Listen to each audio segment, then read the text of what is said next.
BJP. Fund തട്ടിപ്പിൽ നിർണായക ശബ്ദരേഖ പുറത്ത്. സംസ്ഥാന സെക്രട്ടറി അഞ്ജന രഞ്ജിത്ത് കമ്മീഷൻ കൈപ്പറ്റിയെന്ന് സ്ഥിരീകരിക്കുന്നതാണ് ശബ്ദരേഖ. പാർട്ടി കൊടികൾ നിർമ്മിക്കാൻ കരാർ നൽകിയതിന് 31 ലക്ഷം രൂപ കമ്മീഷനായി നൽകിയെന്നാണ് സ്ഥാപന പ്രതിനിധി വ്യക്തമാക്കുന്നത്. പാർട്ടിയുടെ കൊടി നിർമ്മാണത്തിന് കരാർ നൽകാൻ 31 ലക്ഷം രൂപ കമ്മീഷൻ തുക കൈപ്പറ്റിയത് സംസ്ഥാന സെക്രട്ടറി അഞ്ജന രഞ്ജിത്ത് നേരിട്ട്. കമ്മീഷൻ നൽകിയെങ്കിലും കരാർ പ്രകാരം ബാക്കി കിട്ടാനുള്ള 4.56 ലക്ഷം നൽകാതായതോടെയാണ് സ്ഥാപന പ്രതിനിധി ബി.ജെ.പി. നേതാവിനോട് പരാതി പറയുന്നത്. 31 ലക്ഷം രൂപ സംസ്ഥാന സെക്രട്ടറി അഞ്ജന കമ്മീഷനായി വാങ്ങിയെന്ന് ശബ്ദ സന്ദേശത്തിൽ വ്യക്തമാകുന്നുണ്ട്. ഫണ്ട് തട്ടിപ്പിൽ അന്വേഷണം നടത്തുന്ന കമ്മീഷന് മുന്നിൽ തെളിവായി നൽകിയ സംഭാഷണമാണ് പുറത്തു വന്നത്.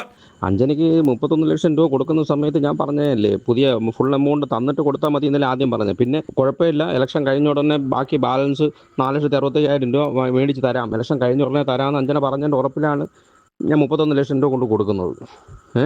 അപ്പോൾ ആ ഉറപ്പ് പറഞ്ഞിട്ട് ഇപ്പോൾ ആരും വിളിച്ചിട്ട് ഫോൺ എടുക്കുന്നില്ല. എൻ്റെ കാര്യം വളരെ ബുദ്ധിമുട്ടിലാണ്. കമ്പനിയിൽ ഞാനിപ്പം ആ പ്രശ്നത്തിൽ നിൽക്കുകയാണ്. എനിക്ക് എന്തെങ്കിലും ഉടനെ ചെയ്തേ പറ്റുള്ളൂ. സംസ്ഥാന ബി.ജെ.പി. നേതൃത്വത്തെ പൂർണ്ണമായും പ്രതിസന്ധിയിലാക്കുന്ന തെളിവുകളാണ് ഓരോ ദിവസവും പുറത്തു വരുന്നത്. കഴിഞ്ഞ ദിവസം വ്യാജ ബില്ലുണ്ടാക്കി പണം തട്ടിയതിന്റെയും പ്രധാനമന്ത്രി പങ്കെടുത്ത പരിപാടിയുടെ പേരിൽ തട്ടിയ തുകയുടെയും തെളിവുകൾ പുറത്തു വന്നിരുന്നു. ഇത്രയും വലിയ തെളിവുകൾ പുറത്തു വന്നിട്ടും ഇതുവരെയും ബി.ജെ.പി. നേതൃത്വം പ്രതികരിച്ചിട്ടില്ല. സംസ്ഥാന അധ്യക്ഷൻ രാജീവ് ചന്ദ്രശേഖർ തിരുവനന്തപുരത്തെത്തിയാലുടൻ കോർ കമ്മിറ്റി യോഗം ചേരും. യോഗം കടുത്ത നടപടിയിലേക്ക് കടക്കാനാണ് സാധ്യത. നിലവിലെ വിവാദങ്ങളിൽ RSSനും കടുത്ത അമർഷമുണ്ട്. മീഡിയ 1 തിരുവനന്തപുരം.